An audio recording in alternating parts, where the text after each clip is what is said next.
지난 시간에는 목차 슬라이드를 완성하였습니다. 이번 시간에는 텍스트 동영상 슬라이드를 작성하도록 하겠습니다. 왼쪽 축소판에 3번 슬라이드를 선택한 후 상단에 제목을 입력합니다. 글 상자에 내용을 입력하도록 하겠습니다. 첫 번째, 영문이 들어가 있는 문장을 먼저 입력을 한번 해보도록 하겠습니다. 입력을 한 이후에 한 문단이 끝나면 엔터 키를 치고 그 다음 문단을 입력을 합니다. 자, 모두 다 입력을 했는데요.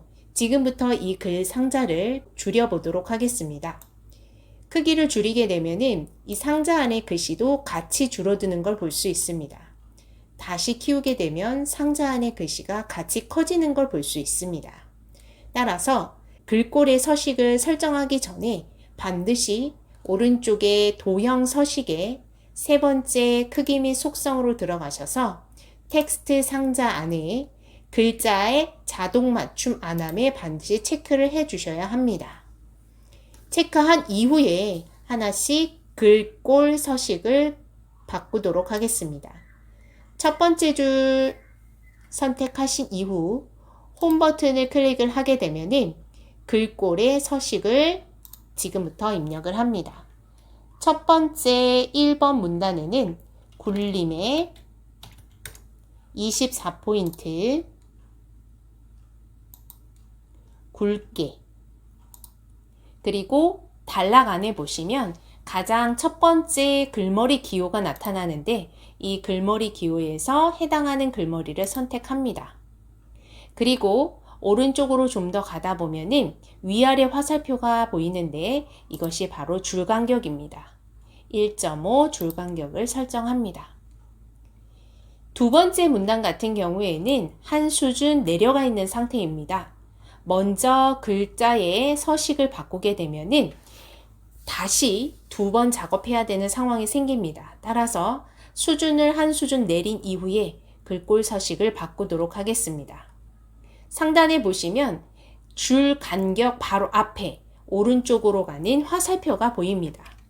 자, 단락 부분에 보시면 첫 번째는 글머리표 모양, 두 번째는 글머리표 모양인데 순서가 있는 글머리, 그리고 세 번째, 네 번째가 목록 수준을 늘려주거나 줄여주는 것이고 위아래 화살표가 줄 간격입니다.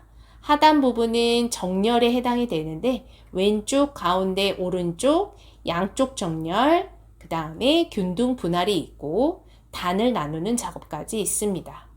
일단 두 번째 문단을 블럭을 잡았을 때 목록 수준 늘림을 한번 클릭하시고 앞에 글머리 모양도 바꿔주도록 하겠습니다.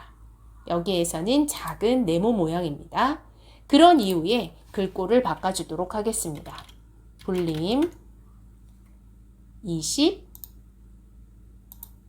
그리고 줄 간격은 1.5입니다. 순서는 반드시 목록 수준을 아래로 내려준 이후에 나머지 서식들을 적용시키는 것이 가장 중요합니다. 상자를 조금 더 줄여보도록 하겠습니다. 자, 이렇게 상자를 줄였는데 많이 줄여도 글자가 줄어드는 일이 없습니다. 그거는 맨 처음에 자동 맞춤 안함에 체크를 해 놓았기 때문입니다. 글자의 내용을 보시고 혹시나 오른쪽에 내용이 너무 길거나 짧을 경우에는 오른쪽 상자를 늘리거나 줄여서 맞춰주도록 합니다. 자, 영문에 해당하는 글 상자가 다 만들어졌다면 이 글 상자를 선택하여 복제를 합니다. 컨트롤 키를 눌러서 클릭 드래그, 쉬프트도 같이 눌러서 수직으로 이동하도록 합니다. 자, 두 번째 문단은 한글입니다. 한글 같은 경우에 이것을 모두 다 삭제하고 입력을 하게 되면은 목록 수준을 내린 것이 그대로 올라옵니다. 글자를 먼저 친 이후에 지워주도록 합니다. 두 번째 문단에도 T자 앞에 커서를 두고 자, 그 다음에 두 번째 문단으로 내려갈 때는 엔터 키를 누릅니다. 지금부터는 아래쪽에 글자를 모두 지워도 됩니다. 왜냐하면 윗부분에 같은 수준의 내용이 들어있기 때문에 지워지지 않습니다. 두 번째 문단의 내용도 입력을 합니다. 제가 입력을 하는 도중에 예를 들어 이루어지는 이자에서 엔터를 친다면 앞에 이렇게 글머리 기호가 뜨게 됩니다. 따라서 이때는 반드시 그냥 엔터가 아니라 쉬프트 엔터를 하셔야 앞쪽에 글머리 기호 없이 두 번째 줄로 내려가게 됩니다. 영상을 삽입하도록 하겠습니다. 상단 메뉴 삽입에 보시면 오른쪽 끝에 비디오, 오디오, 화면 녹화라는 것이 있습니다. 비디오 클릭하시고 내 PC에서 비디오를 가지고 오도록 합니다. 원하는 위치에다가 드래그 하여 놓고 상단 메뉴에 보시면 비디오 도구에 대해서 형식과 재생이 나옵니다. 자, 이때 재생 버튼을 눌러서 조건의 자동 실행, 시작하는 방법을 마우스 클릭이 아니라 자동 실행을 하고 실행이 돼서 영상이 끝나면 다시 재생되도록 반복 재생에 체크를 합니다. 자, 이렇게 하여 디지털 화폐라는 텍스트 동영상 슬라이드를 완성하였습니다.